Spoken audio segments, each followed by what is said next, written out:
Is it possible to run longer in just 1 week? I'm going to tell you with my experience, 100% it is. If you haven't taken care of these 3 steps, then it's probably no wonder you're going out on your long run and you just get to a certain point and you just hit an absolute wall. You feel like all your energy just completely drains out of you and you end up walking back to your house. Trust me, I've done this multiple freaking times and I always wondered, man, do I have to run more? Am I sick? Is there an issue? But there's just 3 simple things that you can do right away in pretty much 1 week and be able to run longer right away. So I learned this after my first 100 miler, after thousands of miles of training. I mean, these 3 steps have helped me be able to feel a lot more comfortable on my long runs and pretty much run longer and feel healthier and recover easier and be able to stay as consistent as possible in my training. So let's jump right into the 3 steps to make you run longer. All right, so the first order of business is to establish your heart rate zones. And this is going to be very important because your heart rate zones are going to determine what effort you're going to be putting out on your training plan during your runs and during your races. So you can make sure that you're not running too easy, or like me, if you're a stubborn butthead, running too hard and then running yourself into the ground.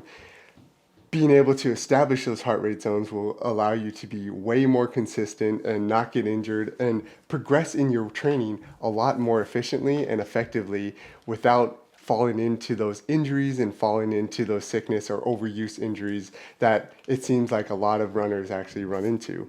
I definitely 100% have done that coming out of the military because, the military, basically every run is a run for your life. If you're not pushing as hard as you can, then you're gonna get stopped and you're gonna get the shit smoked out of you. So when I got out of the military, every single run was pretty much a death run. While you're looking at your heart rate zones, there's a lot of in-depth tutorials online where you can follow them step by step to establish your heart rate zones. And there's a lot of online calculators and tools that you can pretty much use your heart rate, your max heart rate, your resting heart rate, or your age to get those general numbers on where your heart rate zone should be based on your fitness level, based on your age, and based on a couple different variables. What I typically will do is do a couple of the calculators and a couple of the tests, and then I'll take an average, and then that will be my number. For monitoring your heart rate, there's a lot of different options. Your GPS watches or most fitness watches will have some optical heart rate monitors on them. They are pretty finicky. I only use it for really like the last ditch effort, but a lot of it will be a little bit too high or too low. I'm not too big of a fan. Secondary, they have some armbands that you can actually wear, which is a little bit better at being consistent with the actual monitor. The thing that I like to use the most is the chest strap. I found in my training this has been the most consistent, but when you do use your actual heart rate monitors and you use these heart rate zones, it is really important to understand the perceived effort also. So if you don't want to deal with heart rate zones and you don't want to deal with like all the numbers or anything, you can also go with perceived effort.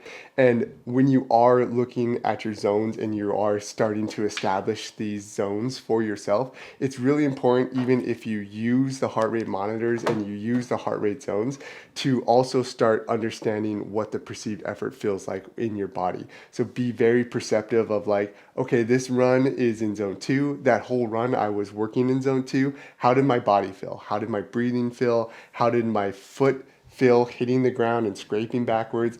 How did that zone really feel? Just in case you're in a race or your monitor gets absolutely destroyed, or we get hit by an EMP freaking bomb or something and all electronics go out and you still want to get your miles in, then you can still utilize those perceived effort levels to get your work done and stay in those zones.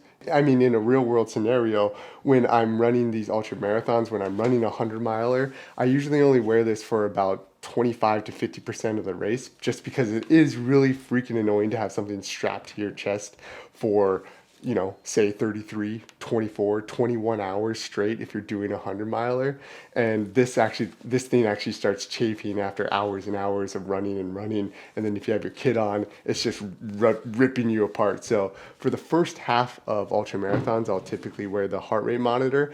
And then during the second half, I'll just go off of perceived effort, just because I'm usually already destroyed, and, you know, over pushing at mile 80 usually isn't a thing for me at this level of my running career. So I'm gonna jump onto the treadmill and then we'll talk about the second step. All right, so just got done with a zone 2 run, and just kind of chilling. And then at the very end, hit some strides, so I was kind of dying a little bit. So that brings us to step number 2, and that is conduct a sweat test. And this is the main one. This is the biggest thing that helped me out in, oh my God, this thing's trying to kill me. Relax, bud, relax. So this is the main thing that helped me with my long runs and running longer. And when I actually figured out what my actual sweat rate was, it was, I swear, it was like night and day. I always knew that I was a very heavy sweater. When I was in the military, when I was going through RASP, which is like, not RASP, CERT.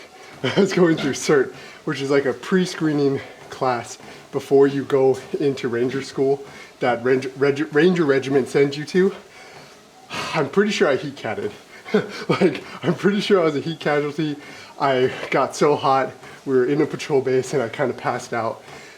And I woke up and my sweating has never really been the same ever since.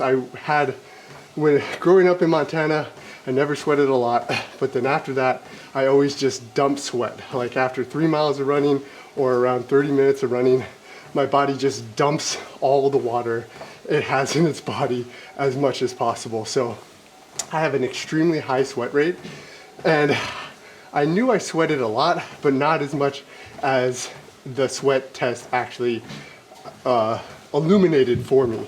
So typically, at least when you're looking at like pro runners or other people in the scene, they usually drink like 500 milliliters an hour. I have to drink 2, if not 2.5 of those. And on hot days, I should be drinking around 3, because that's how much I freaking sweat. So my sweat rate, I usually lose about 3 pounds of water weight in an hour of zone 2 running. So there's a lot of, once again, just like the heart rate zone, there's a lot of calculators online. You can go to the Precision Hydration. They have a good calculator. I'll put a bunch of the calculators in the description below. Before you actually go out and run, you have to strip yourself naked, take your pees and your poops, get all that all fleshed out, and then go on the scale. Weigh yourself completely in the nude and see what your weight is. Go out and run at that zone 2. I like to do it on a treadmill because it is very, very stable environment, very stable incline, everything's stable, no wind, no nothing. And then just run for an hour and then wipe yourself off. If you took any water in, you have to equate for that water weight, those calculators online. I try not to drink anything at all. And then weigh yourself.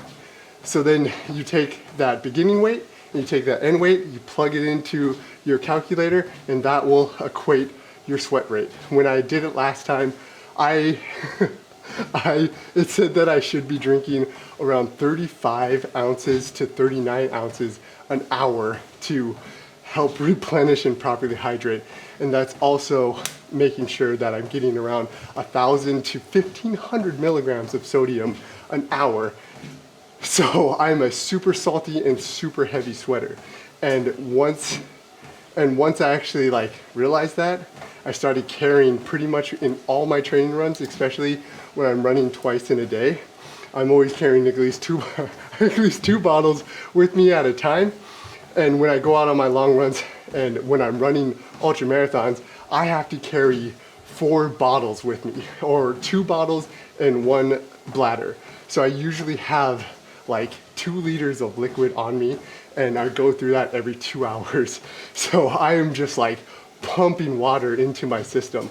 And whenever I get off of the track, I dip into like this low period, and I know I have to calm down, cool off, and just rehydrate, get those electrolytes back in. I never really have that bad of a calorie issue. My issue is always hydration and always electrolytes. So it sucks if you are a heavy sweater, you're gonna have to carry more weight in water weight, but it is just something that you're gonna have to deal with. And that sweat test is that tool that can help you realize how much water you actually need to drink in an hour while you're out there. Because, you know, if you're doing ultra marathons, you're gonna be out there for quite a while. And if you're doing marathons, you still might be out there for 3 to 4 to 5 to 6 hours, and you're gonna have to rehydrate, you're gonna have to eat. So that's why step number 1 was getting your heart rate down, so then you can perform your sweat test properly and stay in that zone 2. You're not over pushing or under pushing. And then we're gonna go right into step number 3. Now that you have your heart rate zones down and your sweat rate down, you should have a general idea about how much you sweat and how much your body is working to keep you cool and keep you moving. So the more you sweat, and this is very general advice, you're gonna have to figure it out on your own, but generally the more you sweat, probably the more calories you're gonna need to actually replenish that energy that is actually being expended to cool down your body and keep you moving. So typically ultra runners, or a lot of runners in general, will take in around 200 to 300 calories an hour, and that's usually around 70 to 100 carbs per hour. Once again, carbs is energy, so most runners, or a lot of runners, use carbs to actually fuel their runs intra-workout. So that's during the workout, they're taking in gels, they're taking in whatever food actually sits well in their body. Now there's many types of food that you can use. A lot of ultra runners like to use real food, so that's the peanut butter and jellies, that's the pretzels, the chips, whatever it may be at the aid stations or what they bring with them. But there are also run specific actual fuel sources that you can go out and buy and try that are a little bit more convenient and that you can carry on your person and save up on space and actual weight in your vest. So a lot of the things that I like to use are these clef blocks. These are 200 calories each. So I just split them up and I'll do 100 calories at a time with a bottle of Tailwind, which has around 100 to 200 calories. So those are typically my go-to. I try to stay away from gels because gels, for some reason, just kind of upset my stomach.